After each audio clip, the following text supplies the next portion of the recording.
Credit কার্ডের শরঈ অবস্থান। Credit card ব্যবহার করা হালাল নাকি হারাম?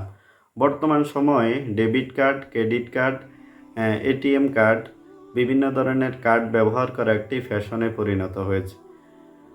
আর তাই আজকে আমরা এটি ইসলামী দৃষ্টিকোণ থেকে এটি ব্যবহার করা হালাল নাকি হারাম তা জেনে নিব। সর্বপ্রথম আমরা জেনে নিব যে ক্রেডিট কার্ড মূলত কাকে বলে। ক্রেডিট কার্ড কি? ক্রেডিট কার্ড হচ্ছে ঋণ গ্রহণের কার্ড, অর্থাৎ কার্ড ইস্যুকারী ব্যাংক তার গ্রাহককে একটি নির্দিষ্ট সময়ের জন্য ঋণ গ্রহণের নিশ্চয়তা দিয়ে থাকে।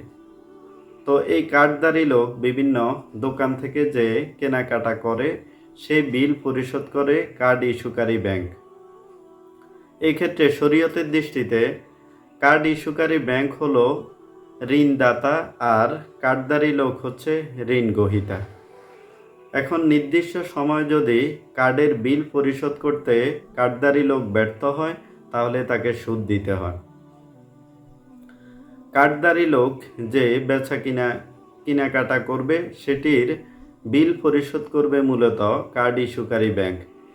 এই বিল পরিশোধের দুটি সময় থাকে।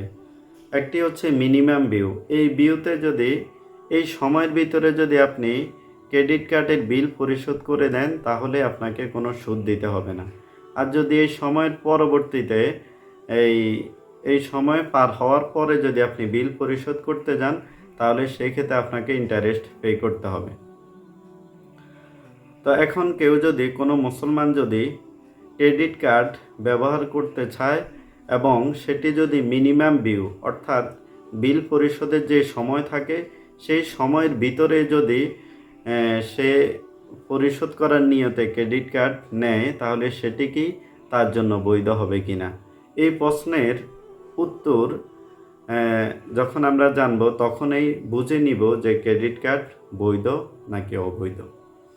মূলত ক্রেডিট কার্ডের এই শর্তে যে কেউ মিনিমাম ডিউতে ক্রেডিট কার্ডের বিল পরিশোধ করে দিবে, এই শর্তে যদি কেউ নেয় তাহলেও এটি তার জন্য হালাল হবে না, এটি নাজায়েজ। কারণ এই যে উভয়ের মধ্যে যে চুক্তি হচ্ছে এটি মূলত কার্ড ইস্যুকারী ব্যাংক যে চুক্তি করছে এটি সুদের উপর চুক্তি করছে। তো এটি একটি সুদি চুক্তি এবং সুদি লেনদেন, তাই এটি আপনার জন্য হালাল হবে না।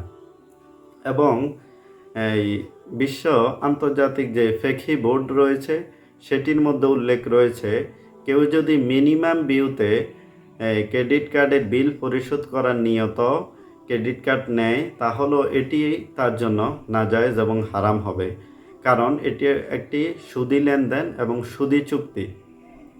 আর যদি সেই মিনিমাম ডিউর পরে বিল পরিশোধ করে তাহলে তার জন্য দুটি গুনাহ, একটি হচ্ছে সুদি চুক্তির গুনাহ আর দ্বিতীয়টি হচ্ছে সুদ দেওয়ার গুনাহ। এখন বলতে পারেন যে অনেকে মাজুর হয়ে অপারগ হয়ে ক্রেডিট কার্ড ব্যবহার করে, তাহলে সেই ক্ষেত্রে শাইখুল ইসলাম আল্লামা তাকি উসমানী দামাত বারাকাতুহুম কিছু শর্ত সাপেক্ষে সাময়িকভাবে ক্রেডিট কার্ড ব্যবহার করার বৈধতা তিনি উল্লেখ করেছেন। এক নম্বর হচ্ছে সরাসরি ডেবিট কার্ড ব্যবহার করতে না পারা।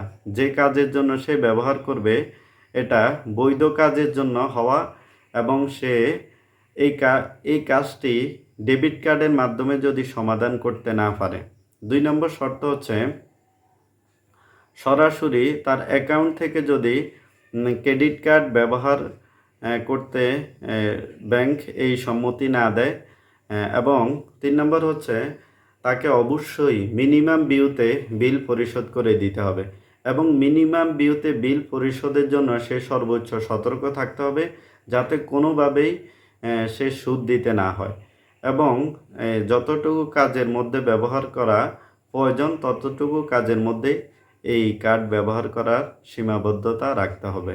তাহলে সাময়িকভাবে সে অপারগ হয়ে এই কার্ড ব্যবহার করতে পারবে। অন্যথায় কেউ যদি এমনিতে ব্যবহার করে তাহলে এটি তার জন্য হারাম এবং নাজায়েজ, যেহেতু এটি একটি সুদি চুক্তি। আপনি যদি এই চ্যানেলে নতুন হয়ে থাকেন তাহলে চ্যানেলটিকে সাবস্ক্রাইব করে ভিডিওতে একটি লাইক দিয়ে সাথেই থাকুন।